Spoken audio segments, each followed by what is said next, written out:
Biz Node.js dersini keçdiyimiz zaman orada hər hansısa bir insan adını və yaxud da ki, digər yazdığımız hər hansısa bir adı, sözü bir dəyişkənə əlavə edib onu tanımlayırdıq. Misal, A-nı bərabər edirdik Erner TV-yə və A-nı yazdığımız zaman Erner TV yazısı gəlmiş olurdu. JavaScript-də də eyni gedişat təkrarlanır. Ancaq burada 3 açar kəlmədən istifadə edəcəyik. Bunlar biri var, digəri let, digəri isə const açar kəlmələrdir.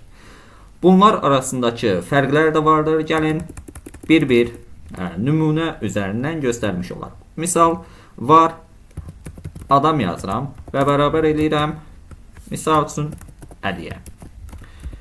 Daha sonra let maşın yazıram. Bunu da bərabər eləyirəm Kia'ya və const ilə də iş yazıram. Bunu da bərabər eləyirəm. Daha doğrusu password yazaq bura.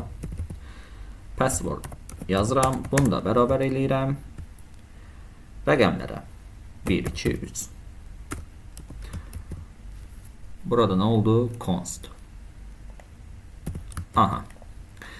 İndi bunların hər birini konsolda tamamlayıram. Console log. Buna adam yazıram və eyni qaydada bura maşın əlavə edirəm. Burada password yazmış olam və bunu yeniləyirəm və yenilədiyim zaman baxın Əli, Kia və 1, 2, 3 rəqəmləri bu şəkildə gəlmiş oldu. Ancaq burada fərq nədən ibarətdir? Mən misal var adam bərabərdir misal Nurlan yazdığım zaman bu konsolda baxın Əli dəyişdi, yerinə Nurlan yazısı keçmiş oldu. Ancaq mən gəlib burada let maşın bərabərdir BMW yazdığım zaman və yeniləyirəm. Baxın nə oldu? Bizə error vermiş oldu. Errorda da nə deyir? Errorda sintaksis error xətası vardır. Maşın ikinci dəfə burada təkrarlana bilməz. Bunu dəyişmək istəsəm, gəlirəm burada sadəcə bu şəkildə qeyd edirəm və ekranı yenilədiyim zaman baxın error getmiş oldu. Və gəlirəm cavablara. Cavablarda da baxın maşın dəyişdi. Kia'nın yerinə BMW yazısı gəlmiş oldu. Bunu varda da misal bu şəkildə yazmaq olur. Misal Vaqif yazaq və səhifəni yeniləyək. Baxın yenə adam yazısı dəyişmiş olur burada da. Ancaq constda bu dəyişiklikləri etmək olarmı? Gəlin baxaq. Gəlirəm burada const password yazıram və burada 4, 5, 6 deyirəm. Baxın, extensionların köməyi ilə həm yazdığımız zaman da erroru görmüş olduq. Misal mouse ilə üzərinə gəldiyimiz zaman baxın burada da password'un ikinci dəfə təkrarlanmasına icazə vermədiyini görmüş ola bilərik.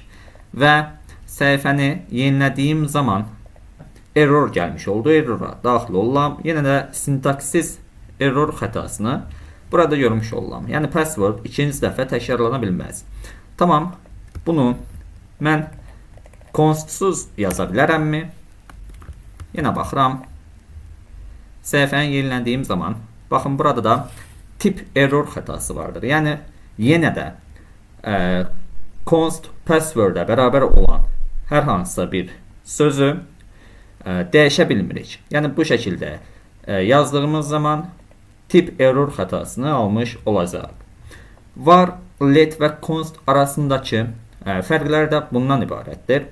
Biz lazım gələcək vardan da istifadə edəcəyik, lazım gələcək letdən də istifadə edəcəyik, lazım gələcək constdan da istifadə edəcəyik. Burada var açar kəlməsinin fərqli bir gedişat da vardır. İndi gəlin bunu izah edim sizlərə. JavaScript'də scope deyə bir konsepsiya var. Ümumiyyətlə scope nədir? Scope dəyişənin, funksiyanın və ya obyektin harada əlçatan olduğunu göstərən anlayışdır. Yəni bir dəyişəni kodun hansı hissəsində istifadə edə biləcəyimizi müəyyən edir. Misal, mən gəlib bura funksiya yazıram. Funksiyamızın adı misal move olsun. Bunu silirəm. Buradan da bəzi dəyişənləri silim. Aha, bu şəkildə eyni qaydada bunu kopyalayıram, buraya əlavə edirəm və funksiyadan sonra da ya da bunu sonra göstərərəm. Hal-hazırda bu şəkildədir. İndi funksiyanı çağıraq burada. Move deyib funksiyamızı çağırırıq. Yeniləyirəm və qarşıma hətta buna function yazım ki, funksiyanın içərisində olduğumuzu görmüş olaq. Eyni qaydada bunları da kopyalayıram.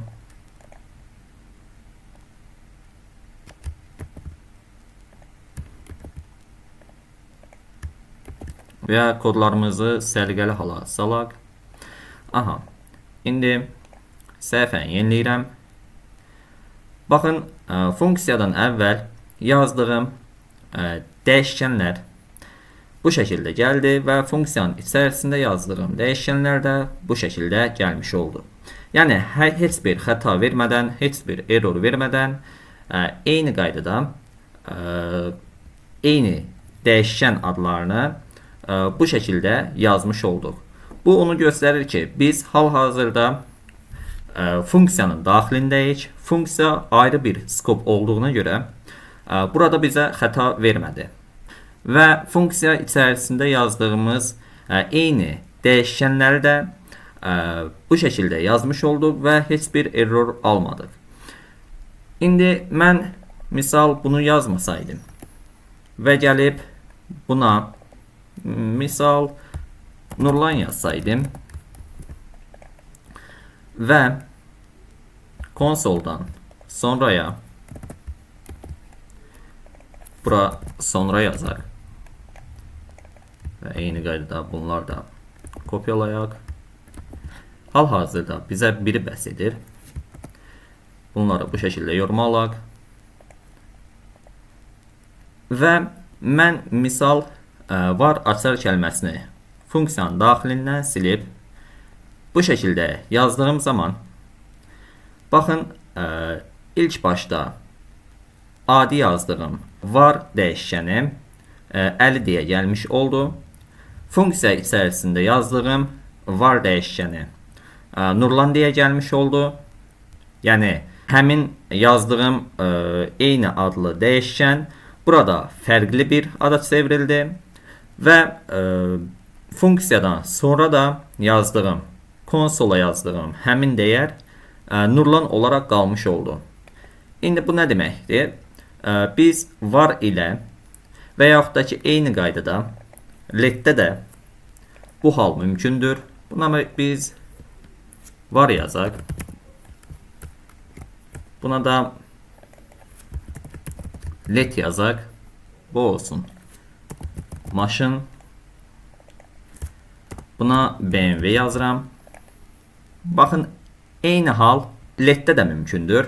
Biz funksiyanın daxilində leti sildiyimiz zaman və eyni adlı dəyişkəni yazdığımız zaman funksiyadan sonra maşın adı dəyişmiş olur. Yəni BMW olmuş olur.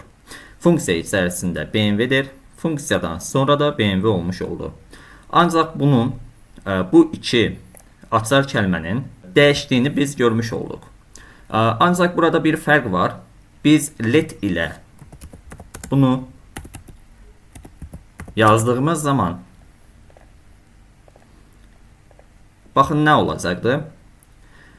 Let 2 olaraq qalmış olacaqdı. Yəni hal-hazırda funksiya daxilində let açar kəlməsi funksiya daxilində dəyişmiş olsaq belə funksiyadan sonra dəyişməmiş olaraq qaldı.